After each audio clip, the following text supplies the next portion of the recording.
What's up, guys? This is Langston John Blaze, and you are watching the Blaze Files.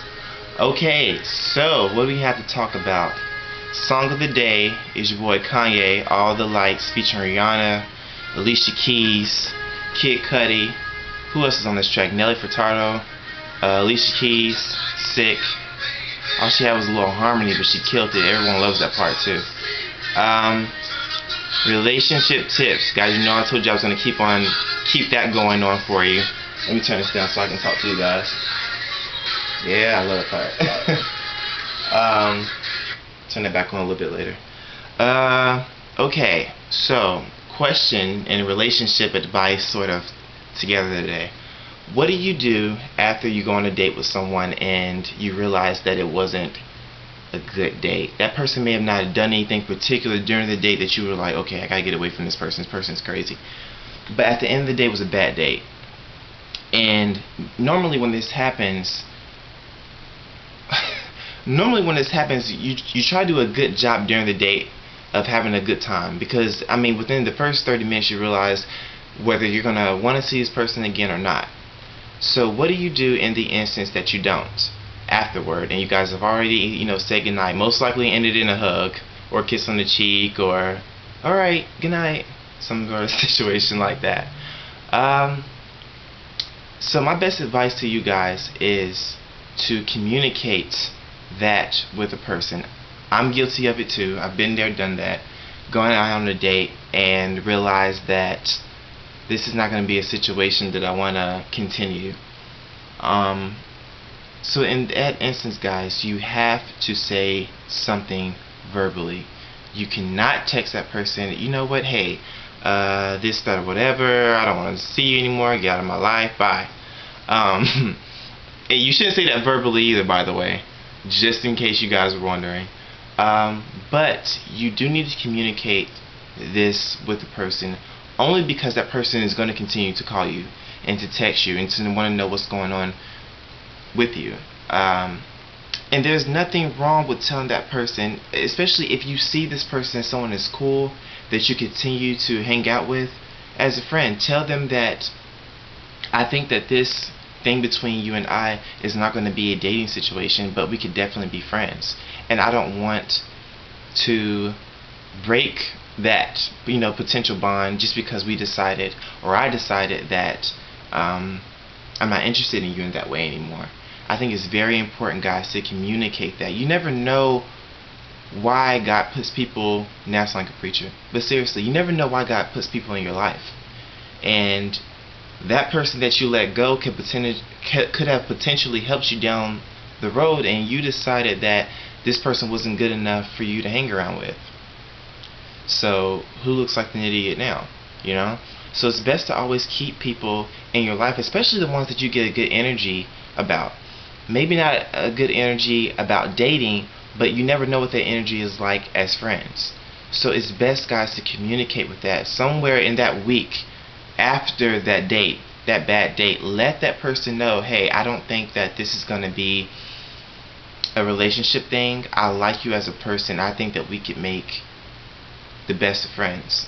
And if you don't feel that way, there's some way that you need to express that where the person gets it, and then slowly but surely, even after you explain it, sometimes they may call, it may text, but they'll get the point, So it's best to, guys, let that person know verbally that this is not going to be that kind of situation, alright?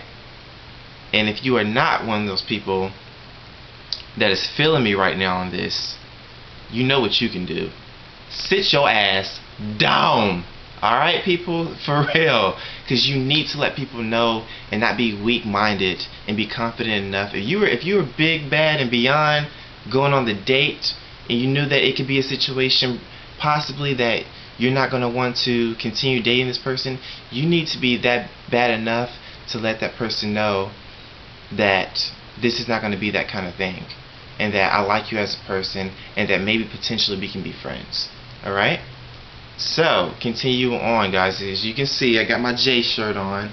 Concert, guys, was sick. She put on an awesome show. It was a really quick show, by the way, too. Maybe last about 2 hours. I didn't get to hear some of my jams anyway. Call on Me and All Night Don't Stop, and Black Cat. I wanted to hear those three, but she killed it, guys, as a whole. She did all the greatest songs that you wanted to hear. Had some awesome intermissions. The band was sick. Played some songs from the Velvet Rope that weren't even singles. Hot. It was crazy, guys. Great show. Dancing was on point, of course. Vocally, she was incredible, guys. She did Again.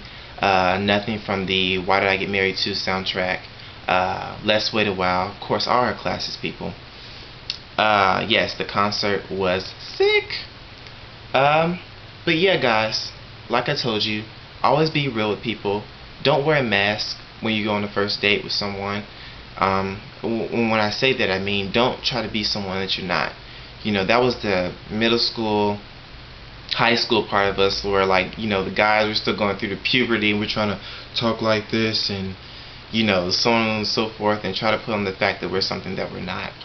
And I've learned definitely to be myself, especially within this industry that I want to put myself in as an entertainer, and as hopefully someone that can be influential and affect people in some sort of sense. So guys, always be real, always be you. Don't be afraid to be anybody else but you. He should kill this, guys. The bomb, alright? Kanye's album, go pick it up. Go get your girl Britney Spears' new CD. What are you guys feeling about Britney right now, about the Femme Fatale album? Hit me up about that. Oh yeah, I meant to mention, okay, I'm having a little change of heart about Chris Brown the Blonde. Just don't let it grow out too much, guy. But it's sick. It's working for him. And yeah, album #1. Go get Fame, guys. F-A-M-E. You gotta go get it, guys. It's a really great album. Go get Britney Spears' album as well, Femme Fatale. And I will holler at you guys later. Remember my bed book signing, May 4th, Piedmont Avenue, 991 Piedmont Avenue, Northeast Atlanta. And hit up Philip, who's the owner of Outright, where the book signing will be, and let him know that you will be a part of the event on the 4th, guys. Alright? So like I always end it, peace up, A-Town down. Alright? I love you guys. Always keep it 100. Blaze.